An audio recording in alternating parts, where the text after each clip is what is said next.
রাধে রাধে সকলকে, শুভ সকাল। এখন ঘড়ির কাঁটায় বাজছে 7:23। আর আজকে আমি অন্য দিনের তুলনায় একটু আগে উঠে পড়েছি, ওই 6:30টার সময় উঠে পড়েছি। আর ছোটো যখন ছিলাম তখন মা যখন বলতো মামার বাড়ি যাব তখন সকাল সকাল উঠে পড়তো, কিন্তু এখন বাড়ি যাওয়ার জন্য অন্য দিন অ্যালার্ম দিতে হয়, কিন্তু আজকে অ্যালার্ম দিতে হয়নি। আসলে বাড়ি এমনই একটা জিনিস। তো যাই হোক, আমি সকাল থেকে উঠে গোটা বাসি ঘর ঝাড় দিয়ে দিয়েছি, বাইরেটা ধুয়ে দিয়েছি ভালো করে। আর আমাদের ঘরের একদম পেছন দিকটা, মানে রান্নাঘরের যে পেছন দিকটা আছে, ওই দিকেও যেহেতু বট গাছ আছে সেহেতু পাতা পড়তেই থাকে।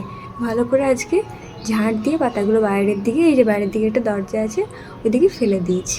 এবার আমি ঘরটাও মুছে নেবো, আর ও ঘুম থেকে উঠলে বিছানাটাও বাগিয়ে নিতে পারবো। আর কালকে রাতেই আমি আমার সমস্ত কাপড় জামা রেডি করে রেখেছি, সরস্বতী পুজো উপলক্ষে বাড়ি যাব।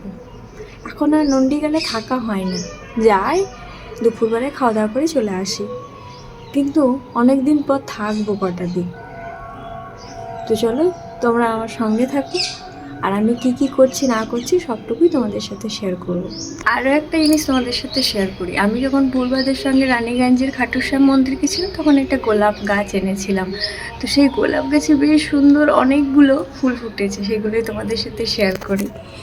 এই দেখো কতগুলো গোলাপ ফুটেছে, কি সুন্দর লাগছে না? পূর্ব আমাকে বলেই ছিল যে দেখবে অনেকগুলো করে গোলাপ ফুল ফুটবে, আর অনেকগুলো দেখো কড়িও আছে। আর এটাও এনেছিলাম, দেখবে দুটো গাছ এনেছিলাম, একটা অরেঞ্জ কালারের গাঁদা আর একটা হলুদ গাঁদা। তো হলুদ এটা তো অরেঞ্জ কালারের গাঁদাটা মনে হচ্ছে, তো মনে হচ্ছে এটা অরেঞ্জ কালারেরই, হলে বুঝতে পারো ভালো করে, কারণ হলদে হলদেও আছে একটু। যাই হোক, যেই গাছটাই হোক না কেন, ওই আর একটা যে গাছটা এনেছিলাম আর একটা গাঁদা গাছ, ওটা নষ্ট হয়ে গেছে কি জানি কেন, কিন্তু একসাথেই লাগিয়েছিলাম, টব কম ছিল, কেনা হয়নি বলে। কিন্তু দেখো এই গাছটা বেশ সুন্দর লেগেও গেছে, আর এটাতেও বেশ অনেকগুলো কড়ি আছে, ফুল ফুটবে। আর এটা মামা ঘর থেকে এনেছিলাম, এটাতেও বেশ ফুল ফুটেছে।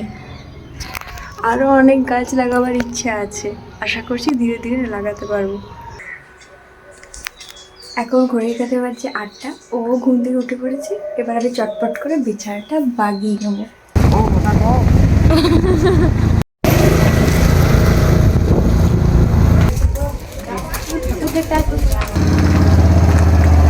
আমি বাড়ি এসে গেছি। কোয়ার্টার থেকে বেরোনোর সময় আমার আর সেরকম কোনো ভিডিও করা হয়নি, তবে রাস্তায় আস্তে আস্তে বাজারে দেখলাম বেশ ছোট ছোট সরস্বতী ঠাকুর মানে রাখা আছে, বেশ সুন্দর লাগছিলো দেখতে। আবার আমাদের নন্দিতেই প্যান্ডেল হচ্ছে জগদ্ধাত্রী মন্দিরে, ঘুরতে গেলে অবশ্যই তোমাদের সাথে শেয়ার করব, তবে বিশ্বাস করো ভীষণ ভালো লাগছে, ভালো হয়েছে। মা করতে গেছিলো মটরশুঁটির কচুরি, হয়ে গিয়েছে এই মানে কচুরিও হয়েছে, আবার লুচিও, মানে বড় বড় লুচি না নান হয়ে গিয়েছে, দেখতে গেলে বড় বড় যে ভাটুরা টাইপের হয়ে গিয়েছে। তো মা এটার মধ্যে মটরশুঁটি দিয়েছিল, তারপরে একটু কি ডাল বললে না, মুগ ডাল গাজর নানা রকম দিয়ে করেছে, বেশ ভালোই লাগছে খেতে। কিন্তু আমার দুটো খেয়েই পেট ভরে গেছে, এত বড় বড় করে দিয়েছে লুচিগুলো, মানে নানটা বলতে গেলে।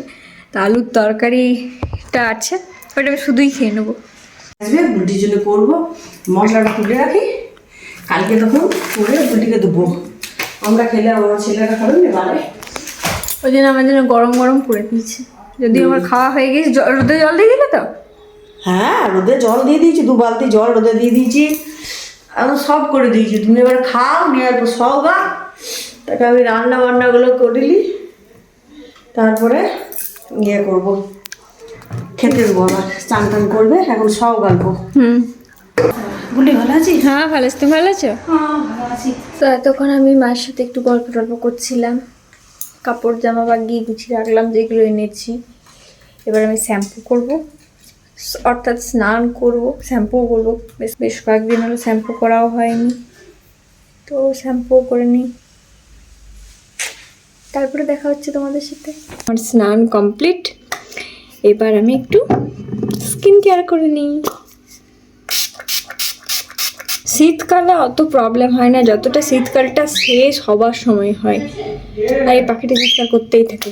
যাই হোক, মানে আমার যে প্রবলেমটা হয়, হাত পাগুলো শীতকালে যতটা, যখন ঠান্ডা পড়ে তখন অত চড়চড় করে না, কিন্তু শীতের শেষের দিকটাতে এত হাত পা চড়চড় করে, ঠোঁটের নিচের পোর্শনগুলো এগুলো এত চড়চড় করে। সবসময় রাতে কিন্তু ঘুমোর টাইমে বোরোলিং লাগিয়েই শোয়া হয়। কিন্তু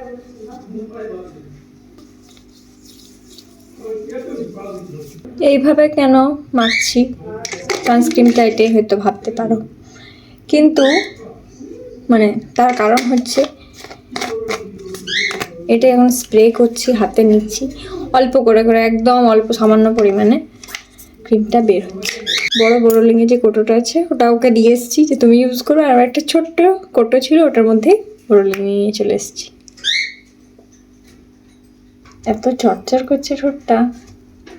তো আমার স্কিন কেয়ার করা তো ডান। এবার আমি একটু চুলটা শুকাতে বাইরে যাবো, কিন্তু বাইরে ভীষণ রোদ দিয়েছে, বেশিক্ষণ থাকাও যাবে না।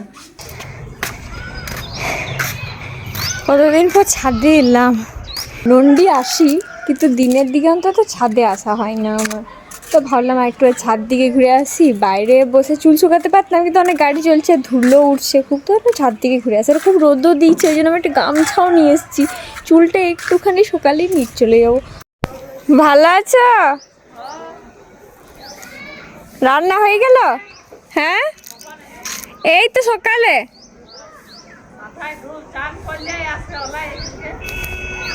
ওই জন্যই আসি, আর যেহেতু সরস্বতী পুজো ওই জন্য আরো আসা। কোয়ার্টারের জলগুলো ভীষণ ঠান্ডা গো। রান্না হয়ে গেল? কি রান্না করলে? ও তাহলে যাচ্ছি আমি। কে? না তো,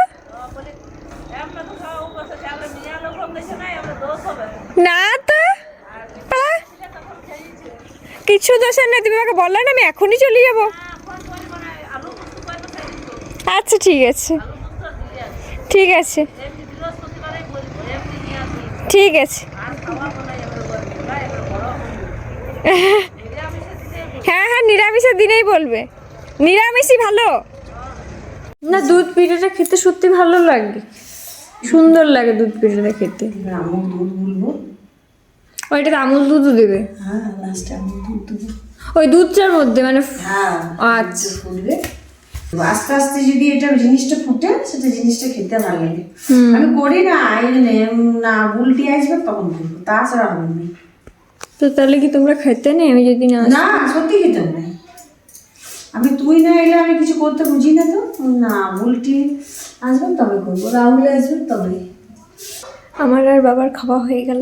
আজকে দুপুরের মেনুতে ছিল ভাত, পোস্ত, বিড়ি কলার বড়ার ঝাল দিয়া, আর ডাল, আর চাটনি, আমলকির চাটনি।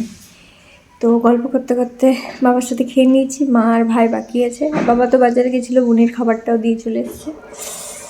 আমি একটু ভাত খেতে পারি না, এটাই মাকে বলি যে মা খেয়ে নেবে। আমি দুটি ভাত খেতে পারিনি, খেয়ে নেবে? আমি পারছি না, পেটটা ভরে।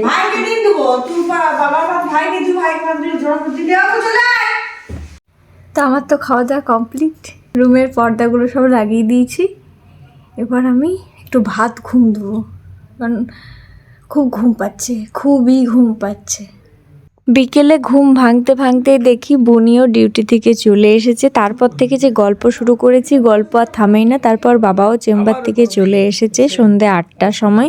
তারপর বাবার সাথেও আমরা 3 জন মিলে গল্প করছিলাম। নিয়ে বাবা পাখিটাকে বের করলো, সবসময় ওকে খাঁচায় রাখে না, বিশেষ করে সন্ধ্যের দিকে একটু বের করে দেয়। আসলে সবসময় ওরও তো খাঁচায় থাকতে ভালো লাগে না, তাই না? আর আজকের পুরো সন্ধ্যেটায় আমাদের কিন্তু গল্প করেই পেরিয়ে গেছে, খুব সুন্দর সময় কাটিয়েছি। তো চলো, রাধে রাধে সকলকে, সকলে খুব ভালো থেকো।